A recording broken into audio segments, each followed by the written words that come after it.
Qulil haqqa walau kana murran. Katakanlah kebenaran itu walaupun pahit.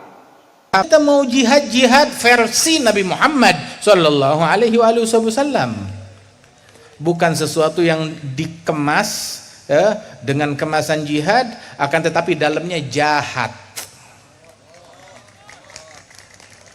Jihad jalannya Nabi Muhammad, dakwah jalannya Nabi Muhammad, amar ma'ruf jalannya Nabi Muhammad, nahi mungkar jalannya Nabi Muhammad. Tapi cacian bukan jalannya Nabi, itu jalannya setan. Menyebar kedengkian, provokasi, namimah, itu jalannya iblis, bukan jalannya Nabi Muhammad. Itu jalannya syaitan. Menyebar kebohongan, berita palsu dia sebarkan, itu bukan jalannya Nabi Muhammad. Bukan dakwah, bukan nahi mungkar, bukan amar ma'ruf, bukan jihad, bukan jalannya Nabi, ada jalannya syaitan. Bukan jalannya Rasulullah sallallahu alaihi wasallam. Mengganggu orang lain, menebarkan kebencian, ngajak orang bermusuhan, itu bukan jalannya Nabi Muhammad sallallahu alaihi wasallam. Itu jalannya syaitan.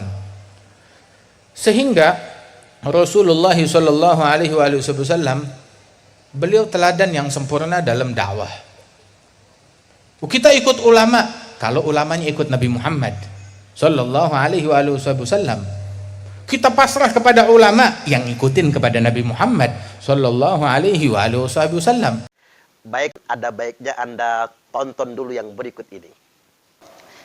Ada pertanyaan tentang hadis qulil haqqa walau kana murran. Katakanlah kebenaran itu walaupun pahit. Nah, itu hadis sahih ya, Bu. Jadi kita ini walaupun pahit, selama itu benar harus kita katakan. Tapi kalimatnya itu jangan pahitnya dulu yang diingat, tapi yang diingat itu qulil haqqonya. Itu kan perintah dari Nabi. Qulil haqq, katakanlah kebenaran, katakanlah yang benar. Jadi stressingnya di sini bukan pahitnya, stressingnya di sini adalah penekanannya di kata qulil haqqnya, katakanlah yang benar. Itu stressing penekanannya itu. Katakanlah yang benar walau kana murran, walaupun itu pahit. Jadi walaupun itu pahit itu penjelasan setelahnya. Nomor satunya katakan yang benar. Sama dengan bahasa begini. Walaupun itu pahit, yang penting jamu minum. Setuju nggak kira-kira? Walaupun pahit, yang penting jamu minum. Tapi ingat, Bu, bukan pahitnya yang ditekankan di situ, tapi jamunya. Jamunya yang ditekankan, bukan pahitnya. Kalau pahitnya yang ditekankan, gimana kalau yang pahit itu racun? Bukan pahitnya yang nomor satu, tapi jamunya yang nomor satu. Jadi selama itu bicara tentang jamu, entah dia manis, pahit, asam, minum. Walaupun kebanyakan jamu itu pahit. Tapi ada jamu yang nggak pahit, Bu. Jahe, pedas malahan. Tambahin gula merah, manis, mantap.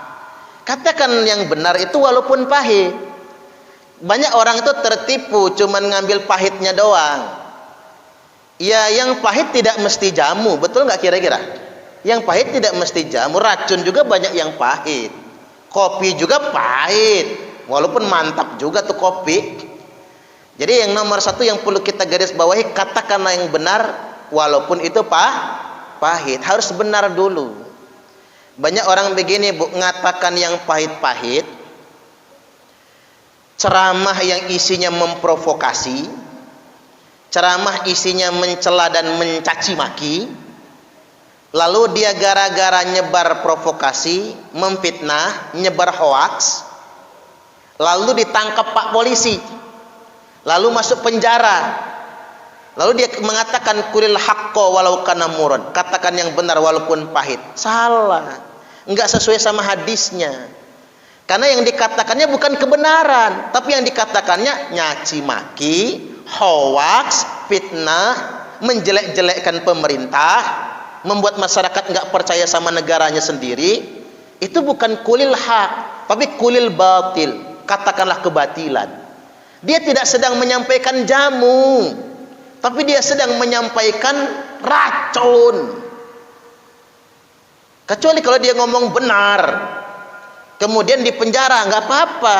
Ini hoax, fitnah, ngadu domba, marah-marah, kemudian dipenjara. Apa kata dia?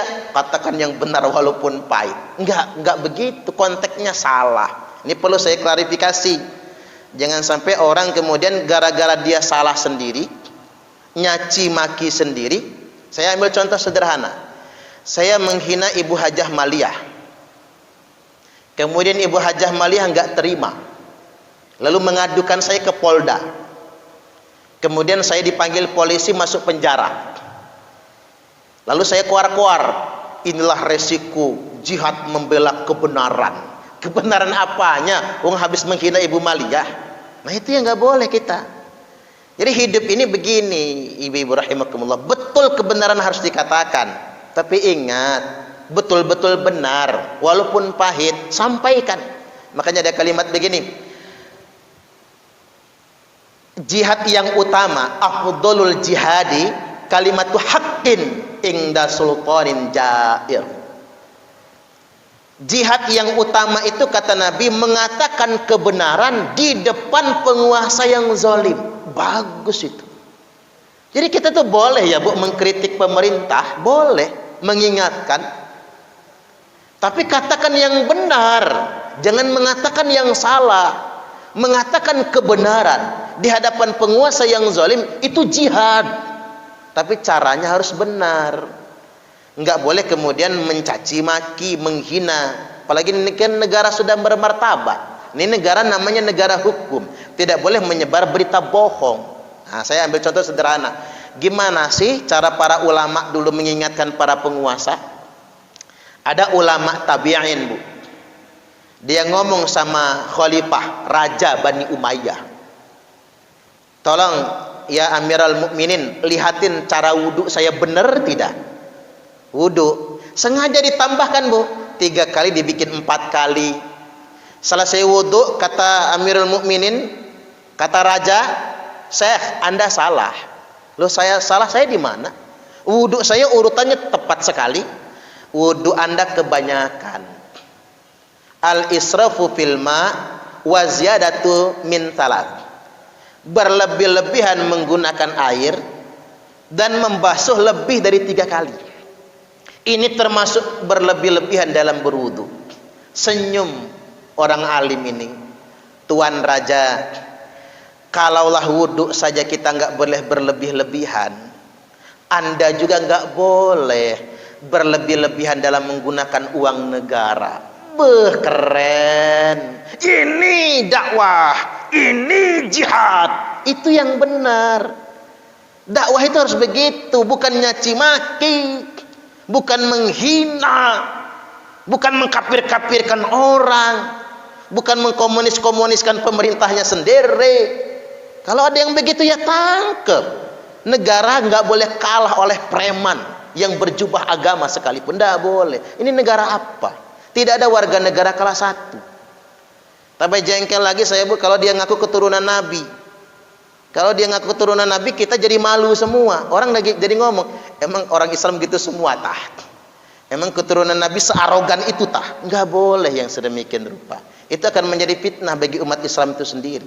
Makanya saya jadi teringat perkataan Gus Wahab. Iya, baru keinget ya, Bu. Karena baru saya baca tadi. Kata Gus Wahab, kalau ada orang yang teriak-teriak pemerintah zalim, teriak-teriak ulama dikriminalisasi, umat Islam dizalimi, tapi untuk menuduh lawan politiknya, maka mulai hari ini, kata beliau, saya tidak akan lagi menganggapnya sebagai ulama yang terhormat, tapi saya akan menganggapnya kelompok khawarij. Saya pikir iya juga. Jangan sampai hanya gara-gara beda pilihan. Ini kan urusan politik.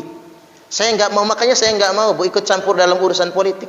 Tapi kalau orang dengan alasan politik merendahkan orang lain dengan bahasa agama, itu tidak boleh sama sekali.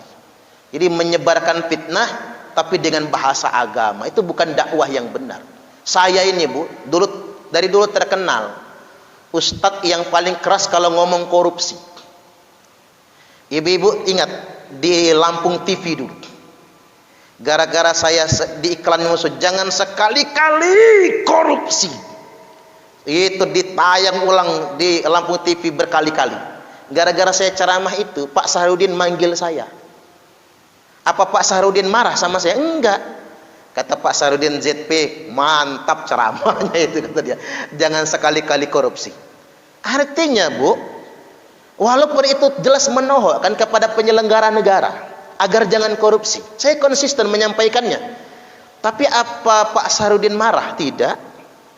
Apa Pak Gubernur waktu itu tersinggung? Tidak. Yang dikatakan Pak Ustadz itu benar. Inilah tugasnya Ustadz, kata beliau. Inilah tugasnya penceramah untuk mengingatkan kami penyelenggara negara ini agar jangan sekali-kali korupsi. Dan tanpa tedeng aling-aling, kulil haqqa walau kana muran. Katakan kebenaran walaupun itu pahit. Itu maksudnya. Tapi kalau ngomong kebenaran, pemerintah dimaki-maki, lalu mengajak masyarakat enggak mempercayai pemerintah sendiri, itu ya bahaya juga ya Bu. Negara kita mau jadi apa dong kalau begitu? Bisa bubar-bubaran negara kita ini. Kita semua wajib menjaga negara kita sendiri. Walaupun saya perlu ingatkan, akan tiba di suatu zaman, kalau dari hadis Imam Ali itu, sekelompok orang yang mereka itu mengibarkan bendera hitam, hati mereka keras, qulubuhum kazuburil hadid, hati mereka keras bagaikan baja. Maksud saya begini Bu, kalau ceramah sama ibu-ibu yang kayak saya ceramahkan ini, ibu-ibu mah ngedenger aja kan, entah setuju apa enggak, pokoknya ngedenger aja pokoknya ya. Kalau yang saya ceramahkan begini. Tapi kalau saya ceramah sama orang yang hatinya keras kayak gitu Bu, bisa ditimpu saya ini. Betul. Makanya saya ini mengantisipasi sebetulnya. Hati mereka tuh keras sekali bagaikan batu. Qulubuhum kazuburil hadid. Kalau bahasa lainnya itu baja, bukan lagi besi ya Bu. Keras bagaikan baja, sangat keras sekali. Nah mereka ini la yafuna bi'ahdin wala mitsaqin. Agenda terbesar mereka adalah merusak kesepakatan, merusak perjanjian, dan merusak mitsaq. Apa itu mitsaq? Kesepakatan. Apa itu kesepakatan? Negara Kesatuan Republik Indonesia. Coba kita lihat Bu, di Irak. Irak itu negara yang mapan dulu kan, rakyatnya sejahtera, sekolahnya gratis Bu.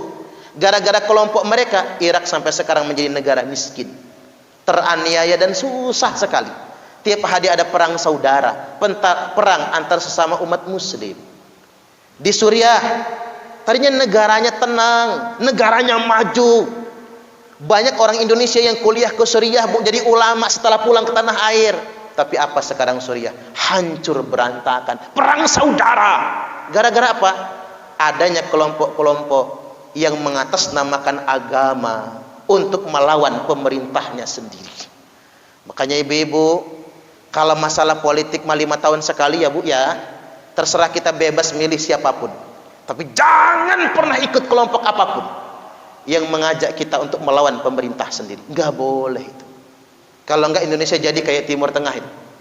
Apa yang terjadi? Perang saudara, bunuh-bunuhan satu sama lain. Tidak boleh yang sedemikian rupa. Silakan berkompetisi yang baik agar tertib. Ini memang kelemahan abad reformasi ya Bu. Kita ini terlalu demokrasi ya. Coba kalau zaman Pak Harto dulu, orang-orang kayak gitu mah selesai semua Bu. Kalau zaman Pak Harto, kadang-kadang itu saya jadi kangen sama zaman Pak Harto tuh begitu sih ya. Karena tegas gitu loh. Jadi orang kemudian tidak lagi mengadu domba. Jadi yang kita dahulukan itu apa? Negara Kesatuan Republik Indonesia. Saya pernah ngomong sama ibu-ibu ini kalau nggak salah dulu, beberapa pekan yang lalu ya. Kalau ibu-ibu bingung mau mihak kemana, udahlah Bu, netral aja. Nggak mau masuk madhab A, madhab B, madhab C, silahkan. Nggak mau kelompok A, kelompok B, silahkan. nggak mau berpartai, partai A, partai B, partai C, silahkan. Tinggal berpihak kepada satu saja, Bu. Apa itu? Wahyal jamaah, yakni berpihak kepada negara. Mengapa saya mengatakan negara? Karena kalau pemerintah silih berganti, Bu. Betul nggak kira-kira? Tapi kalau negara tidak akan pernah terganti. Kalau yang berkuasa ya oknum ya, Bu. Ada yang jujur, ada yang tidak. Kan begitu? Ya kayak bupati, wali kota, gubernur lah. Ada yang korupsi, ada yang tidak. Oknum kan? Tapi negara tidak pernah berubah. Wahyal jamaah, kelompok yang paling selamat kata Nabi adalah kelompok yang membela negaranya sendiri. Al jamaah. Makanya man kariha min amirihi syai'an, barang siapa yang gak suka dengan kebijakan pemerintahnya, falyasbir, sabar kata Nabi. Fa innahu man kharaja minas sultani shibran, karena barang siapa yang keluar dari pemerintahnya memberontak kepada negaranya walaupun cuman sejengkal, tatan jahiliyah, maka matinya mati jahiliyah. Tidak boleh sama sekali. Jadi itu